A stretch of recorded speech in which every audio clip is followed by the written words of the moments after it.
May bago akong install na L300. Kakabit natin dashcam, QCY F24 dashcam. Ayan, ganyan yung ginawa kong pagkabit. Pinatong ko lang yung rear view mirror dito sa rear view mirror ng sasakyan. Ito yung front camera dashcam natin. Ito. Ayan. Yung charger dito ko pinadaan sa taas. Ayan, pag ganyan. Ayan, tapos dito nilagyan ko ng pandikit para hindi nakalabas yung wire.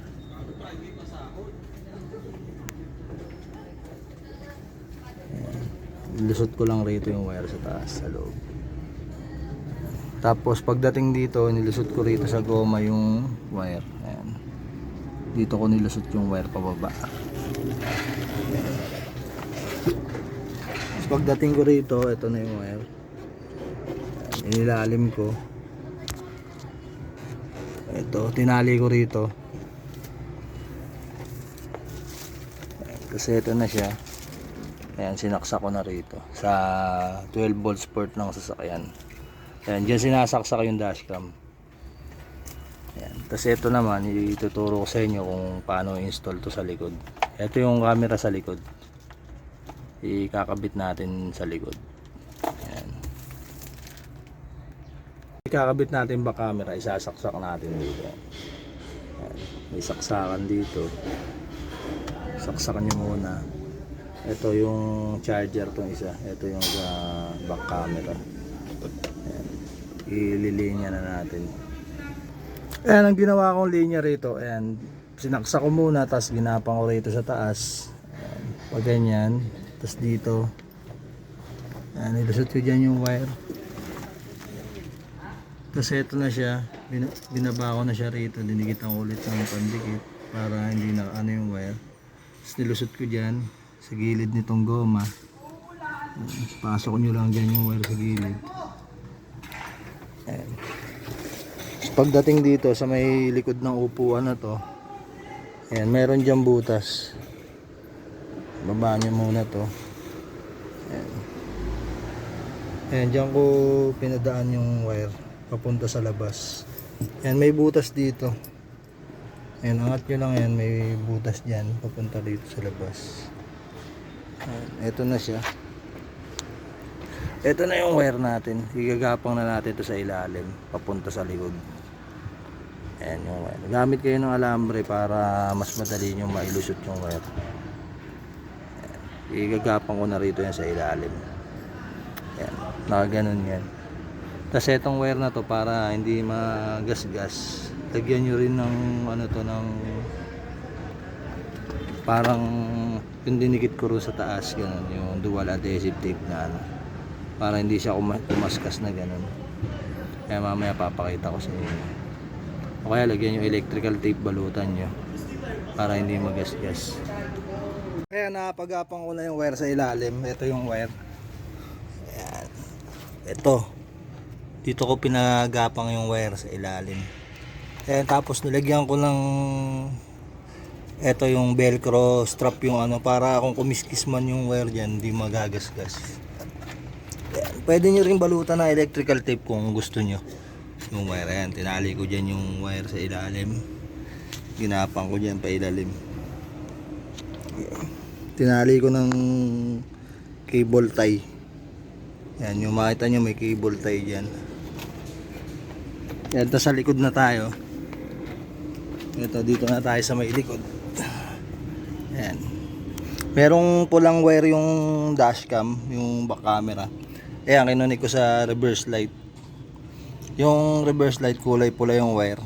Yan, sinundan ko dito ko inano. Hindi ko in-splice yan, nilusot ko lang yung wire sa red, tinapat ko lang. Ayan. Ayan, merong red wire. Titingnan nyo lang dito sa loob nito yung red wire. Tapos lusot nyo yung wire. Para maitap nyo. Ayan. Ayan, itong red wire na to, pagka-atras yung sasakyan, yung reverse light ang makikita nyo. Yung reverse camera makikita nyo pala. Ayan. Tapos merong parking guide na lalabas. Ayan, tapos nakita nyo, yun yung connector. Yung kulay dilaw na yan, yan pinag-connect ko na. Yan, doon ko pinalusot yung wire sa may plate light. Papunta rito sa may plate number. Ito na yung camera na nilagay natin. Yan, makita nyo ito. Yan, dinikit ko lang ng dual adhesive tape yan. Yan, tapos inipit ko nito. Sinabay ko sa pag-iipit. Yan, dual adhesive tape lang kahit di nyo na butasin tong bakal. Basta maganda yung pagkakadikit nyo ng 3M. Yan, di maaalis yan. Dual adhesive tape lang yung pinandikit natin. Hindi natin tinurnilyo. Yan. Yan, ganyan yung pagkakalagay ko sa back camera nung L300 close band. Yan. Yan, aabot naman yung wire. QCY F24 yung nilagay nating camera. Yan. Yan, tingnan natin sa may likod para makita nyo. Yan. Yan. Ito yung connector nya. Yan. Magkahiwalay yan, pinag-connect ko lang yan. Ang ginawa ko dyan, nilusot ko muna tong wire na to. Yan, nandyan yung butas ng plate light. Yan, tapos tinali ko ng cable tie para hindi mahugot. Yan. Yan, yung CY F24 yung kinabit natin. Yan, madali lang install yan. Yan, tingnan natin yung kuha niya sa camera. Yan, ito na yung kinabit natin na QCY F24 dashcam. Yan, meron niyang nakatakip na sticker. Yan yung protector niya. Yan, meron pa isang plastic yan. Yan, mas maganda tanggalin nyo na rin to para mas ma-smooth pindutin. May isa pang plastic yan. Yan, kasi pag tumagal ito, pag di nyo inalis lumalagkit. May sticker na naiiwan. Yan. Tapos lalagyan natin ng memory card. Ito yung ilalagay natin, yung SanDisk Class 10. Ayan. 64 GB yung ilalagay natin. Tapos ayan, 140 yung speed nya. Ayan. Tapos original. Kailangan merong QR code. Ayan. Kaya pag in-scan nyo, lalabas yung website nya. Eh, meron kasing ganito na memory card na nabibili, yung peke. Hindi siya gumagana sa dashcam. Nagahang, mabagal yung record. Kaya kailangan yung mabilis ang bibilin nyo. Ayan. Lagay na natin to. Yung lagayan ng memory card nandito sa taas. Ayan, nandito. Diyan natin lalagay yung memory card. Ayan, i-on na natin yung sasakyan. Ayan, on na natin. Natin yung susi.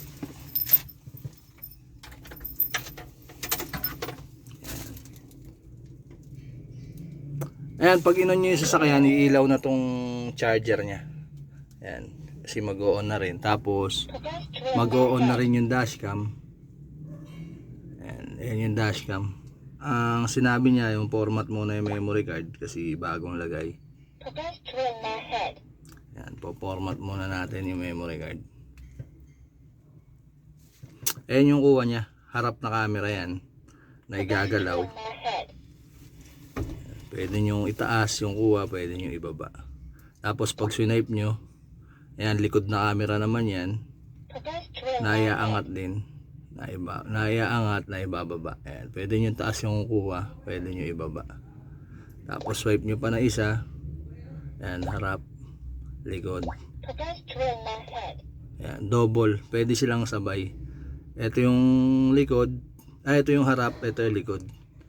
Yan. Tapos pagka nag-switch ka ng reverse, nilagay mo sa reverse yung cambio.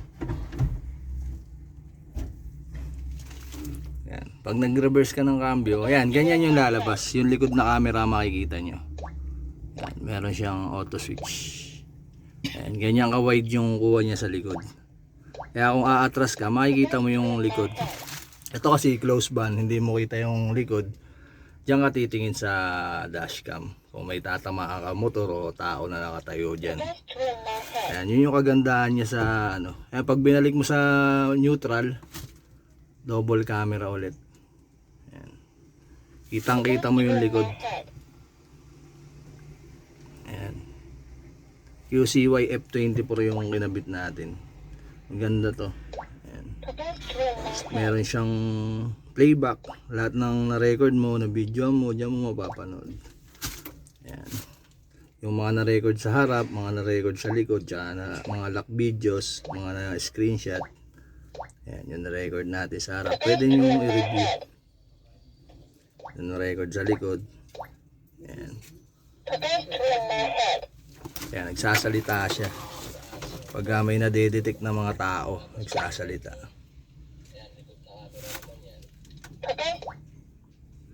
Ayan, balik tayo ulit sa ano.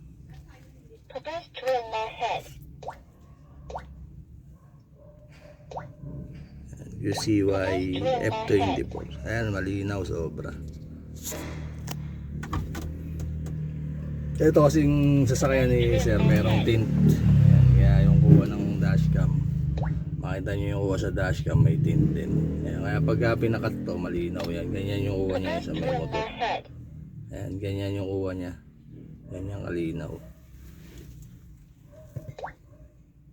Ayan, testing pa natin isang reverse. Ayan, pag nag-reverse ka, ganyan. Ayan. Etong UCY F24 meron natin tong ano, yung blind spot detection. Ayan. Sa smart driving yan, meron siyang BSD, blind spot detection. Tapos may ADAS, tsaka LCA. Ayan. UCY F24 dashcam. Ginabit natin do sa L300. Ayan, dito natin ginabit. Ayan. Ayan, dyan natin ginabit. Ayan, kayang-kaya yung wire.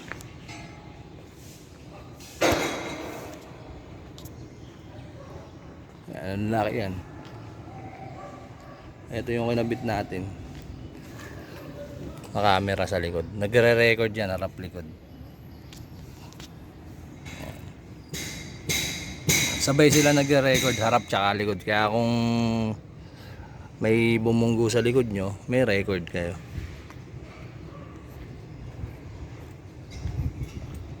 Ayan.